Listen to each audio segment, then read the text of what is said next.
Welcome back to The Explainer.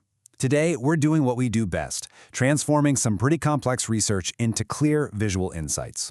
And we're tackling a massive topic, the reality behind AI agents replacing human workers. I mean, we're all hearing these incredibly bold claims about AI just coming in and taking over entire departments, right?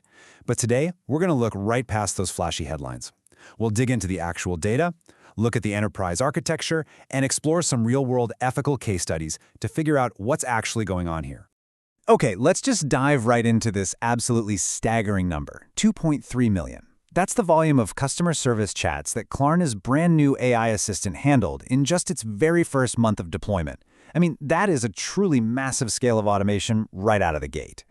And get this, with that AI doing the equivalent work of about 700 full-time human agents, it really begs the ultimate question, the one literally every business leader is asking right now. Is this the end of human workers? Because let's be real, if a piece of software can handle millions of human interactions in just a few weeks, what exactly does that mean for the future of employment? And maybe more importantly, how are companies actually building these systems? So we're going to break down this whole myth versus reality framework today. We'll start with the AI agent era, look at rewiring enterprise infrastructure, move on to choosing the right tools, then the limits of autonomy, and finally wrap up with the human in the loop. Let's get into it. Starting us off, Section 1, the AI agent era. You really have to look at the sheer volume and efficiency on display here. Klarna deployed this AI for highly structured consumer requests, things like refund tracking or payment rescheduling, and by giving the AI deep access to user data, they dropped resolution times from 11 minutes all the way down to just 2 minutes. Plus, they saw a 25% drop in repeat inquiries. It is an incredibly compelling business case, especially since they projected it would add $40 million in profit for 2024. Talk about a real game changer. But here's the catch, which brings us to Section 2. Rewiring enterprise infrastructure. See, to get an AI to pull off Klarna-level work, you absolutely cannot just plug in a basic chatbot. An AI agent relies heavily on external tools. Looking at this operational flow, the agent takes a user's input, it plans a sequence of actions, checks its memory for context, and, this is crucial, uses external tools to make real enterprise API calls. Without those API connections, pulling the levers behind the scenes, honestly, the agent can't actually do anything. It'd just be talking into a void. Now, making this happen requires a massive shift in how systems are actually built. Think of traditional APIs like rigid train tracks. They were designed for highly predictable human-driven clicks. Agent-ready APIs, on the other hand, are way more like open road networks. Instead of giving super rigid step-by-step instructions, these networks use intent-based design, meaning the AI can literally just say, hey, manage this order, and the system dynamically figures out the route to handle the rest. This requires entirely new standardizations like agent-specific headers and dynamic metadata so the AI can adjust on the fly. All right, moving right along to Section 3, choosing the right tools. So once your infrastructure is actually ready to go, you have to match the right tool to the task. Based on productivity expert Jeff Su's framework, ChatGPT is basically your everyday go-to.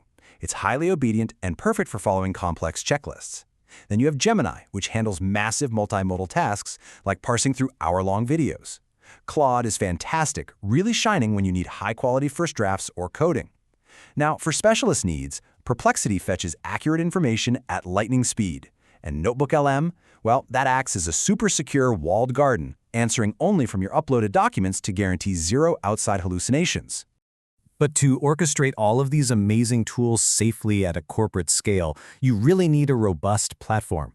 Frameworks like Rasa allow teams to seamlessly blend that creative flexibility of AI with super strict deterministic business logic. And for highly regulated industries, like finance or healthcare, this is absolutely non-negotiable. The AI has to follow exact policy guardrails before it's allowed to trigger something like a real payment. You definitely don't want AI going rogue with people's money. Which perfectly sets up Section 4, the limits of autonomy. Okay, before we completely declare the human workforce obsolete, we really need a reality check here. Take a look at this cautionary tale from Microsoft back in 2020. After laying off dozens of human editors to rely entirely on AI to curate their news, the Economist system almost immediately published a highly inaccurate photo. It ended up mixing up mixed-race singers from the band Little Mix. It caused this massive PR disaster and perfectly illustrates exactly what happens when AI curates content without a human editor's nuanced oversight. And actually remember Klarna's massive success from earlier? Well, even Klarna had to walk back their absolute automation a year later, in 2025. They realized they had cut just a bit too deep. While the AI was incredibly good at handling those high-volume routine support tickets, the complex, highly nuanced issues were really suffering in quality. The company actually had to publicly reopen human hiring for premium support roles, proving for sure that the boundary for AI is way more expansive and nuanced than those initial headlines suggested. As an expert systems engineer noted in a recent discussion, autonomous agents fail mechanically because they lack an endogenous stop signal. What does that mean? Basically, they have no built-in common-sense brake pedal. They suffer from objective fixation. Unlike us, an AI literally cannot sense moral unease or gracefully back out of a weird situation. It'll just blindly keep trying to optimize a task until hard constraints are violated, or worse, a complete catastrophe happens. And that brings us to our final point, Section 5, the human in the loop. This right here is the absolute core thesis of our explainer today. Humans absolutely must remain in the loop. Why? Well, because we can continuously reinterpret shifting goals, whereas AI suffers from goal drift. Humans actually possess an internal moral compass. We can organically detect when something just feels wrong or incoherent. But maybe most importantly, humans bear the actual risk. An AI doesn't lose its reputation or face sociocultural backlash, right? Humans are absolutely essential to maintain trust, protect reputation, and correct any misalignment before things go completely off the rails. Ultimately, this whole explainer lands on a really clear dichotomy. AI is practically perfectly suited to handle the massive volume tier. We're talking millions of routine API calls, basic refund lookups, fetching structured data. Let it do that. But humans?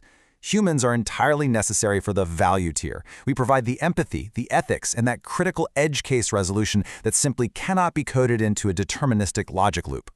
So, as you start mapping out your own workflows and face this impending wave of AI agents, you really need to ask yourself one question. Where do you need the relentless high-volume efficiency of an AI agent, and where do you absolutely require a human circuit breaker to step in? Finding that exact boundary isn't just an IT problem anymore. It's literally the defining business challenge of the next decade. Thanks so much for joining us on The Explainer.